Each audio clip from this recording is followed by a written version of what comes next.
Bonjour et bienvenue dans cette troisième vidéo sur la classification périodique des éléments.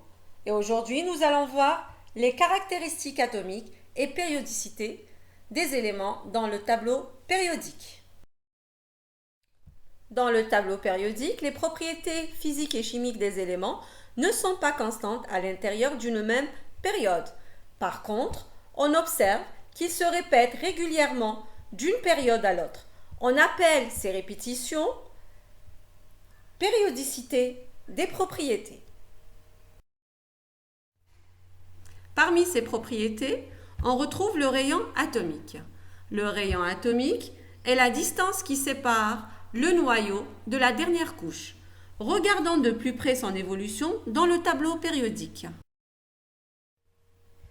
À chaque fois qu'on descend d'une période, on ajoute une couche électronique à l'atome.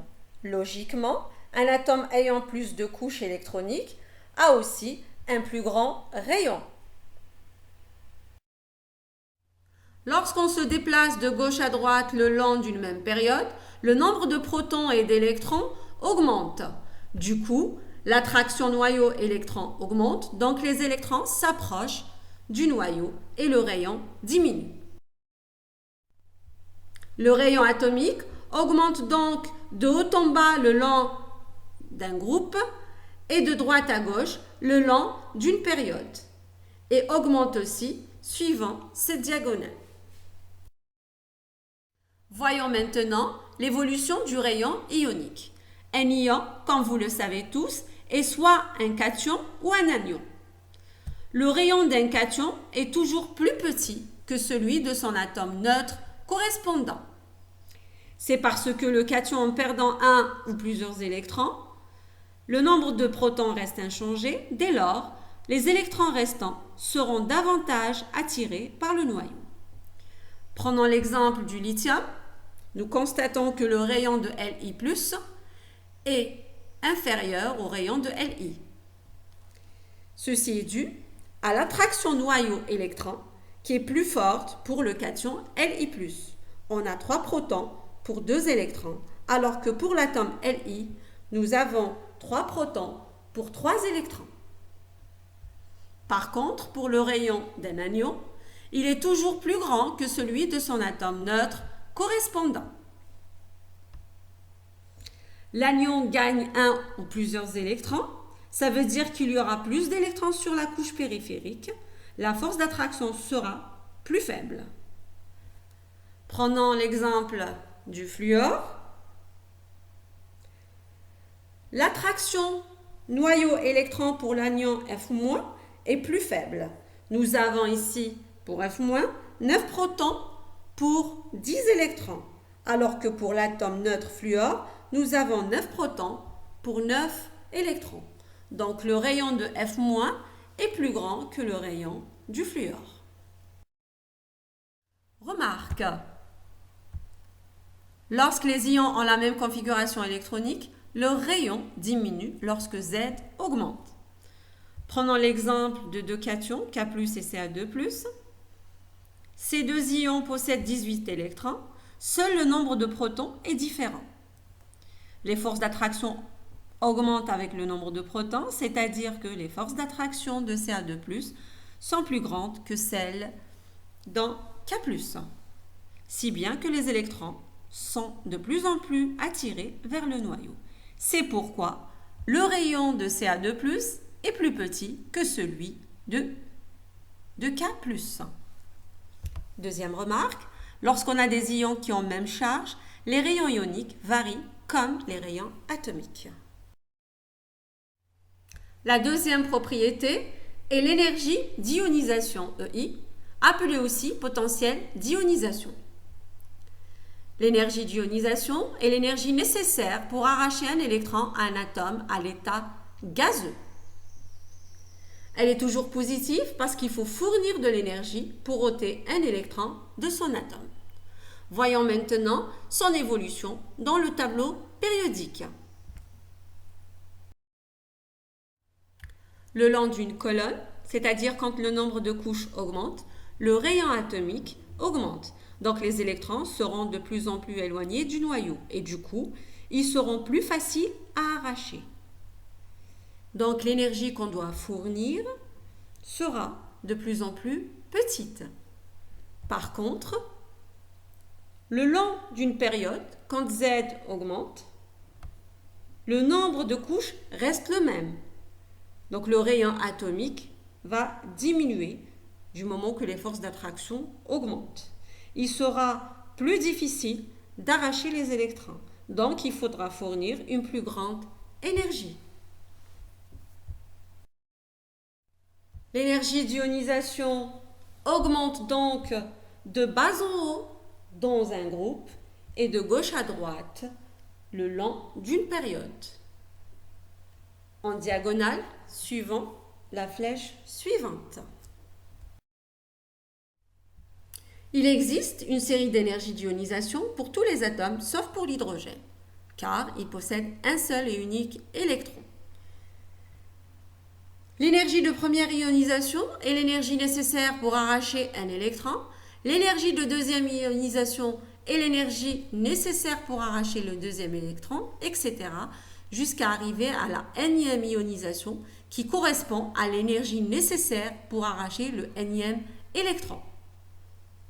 À chaque ionisation, la charge du cation augmente, donc le rayon diminue, c'est-à-dire que les électrons sont plus proches du noyau. Par conséquent, l'énergie de la troisième ionisation, par exemple, sera plus grande que celle de la deuxième ionisation, qui, elle, sera à son tour plus grande que l'énergie de première ionisation. Voyons maintenant l'affinité électronique. L'affinité électronique est l'énergie libérée lorsqu'un atome à l'état gazeux capte un électron. L'affinité électronique représente donc l'énergie mise en jeu lors d'un gain d'un électron par un atome. Par contre, l'énergie d'ionisation représente l'énergie mise en jeu lors de la perte d'un électron par un atome. Donc les tendances de l'une sont liées à celles de l'autre. L'affinité électronique évolue en valeur absolue dans le même sens que l'énergie d'ionisation le long du groupe et de la période.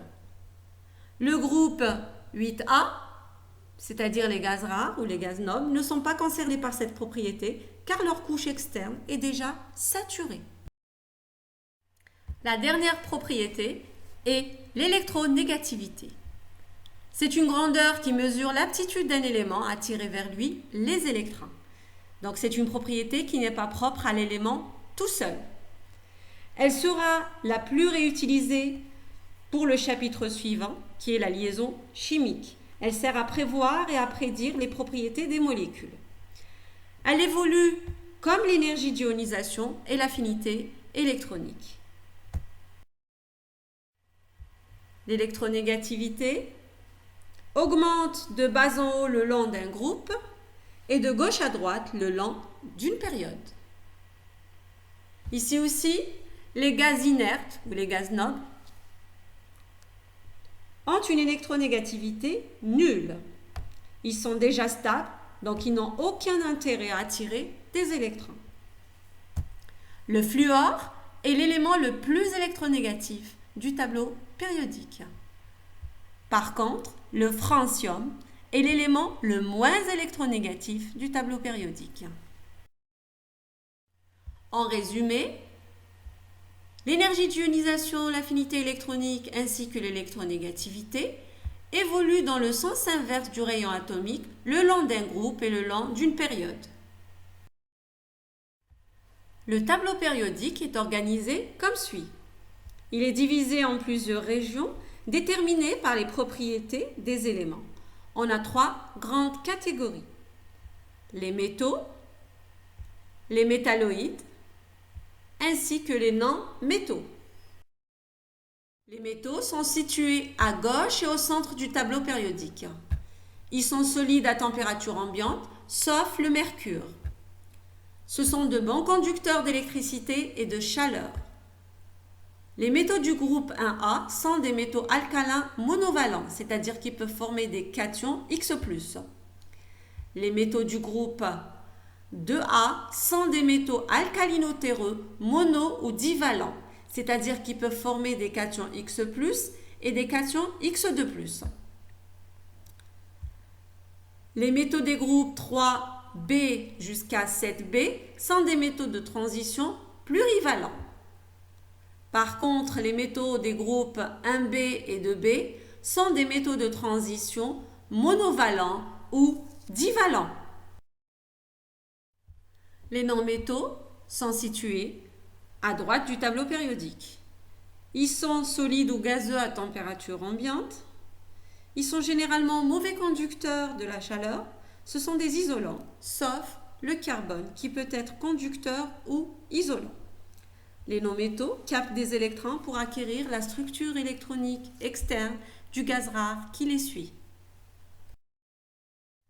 Les métalloïdes, appelés aussi semi-métaux, sont situés à la frontière des deux catégories précédentes, c'est-à-dire entre les métaux et les non-métaux. Ils sont constitués du bore, silicium, arsenic, tellure, ainsi que le germanium et l'antimoine. Il faut remarquer que les chimistes ne sont pas tous d'accord sur la définition d'un métalloïde et même sur les éléments qui en font partie. Ils présentent à la fois le caractère des métaux et des non-métaux. Ils sont de mauvais conducteurs de chaleur et de bons conducteurs d'électricité.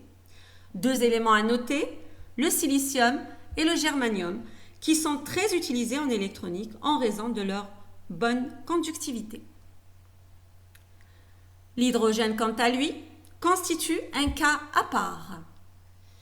C'est un gaz moléculaire à température ambiante.